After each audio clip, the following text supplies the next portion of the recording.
Welcome back to my channel জোনাকি blog. তো কেমন আছো তোমরা সবাই? আশা করছি সবাই অনেক ভালো আছো, আমিও অনেক ভালো আছি। আজকে আমি নিয়ে এসেছি তোমাদের সাথে আরেকটা নতুন ভিডিও। আজকে হচ্ছে 26শে জানুয়ারি, প্রজাতন্ত্র দিবস। আজকে আমরা এসেছি কালনা অগরনাথ স্টেডিয়ামে। তো চলো ভিডিওটা দেখতে থাকো। জয় হিন্দ। জয় হিন্দ।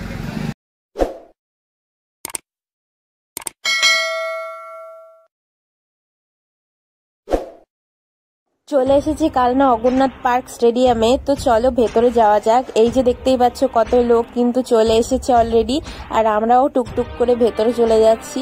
তো এই যে দেখতে পাচ্ছ মাঠ কিন্তু ভর্তি হয়ে গেছে। এবার আমরা গিয়ে একটু স্টেডিয়ামে গিয়ে বসবো, আর এই যে বসেও পড়েছি, এখনই শুরু হবে।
আজকের মতো ভিডিওটা এখানেই শেষ করছি। দেখা হবে পরবর্তী ভিডিওতে। ততক্ষণের জন্য সুস্থ থাকবে, ভালো থাকবে। আর আমার চ্যানেলে যারা নতুন আছে অবশ্যই আমার চ্যানেলটা সাবস্ক্রাইব করে আমার পাশে থাকবে। জয় হিন্দ।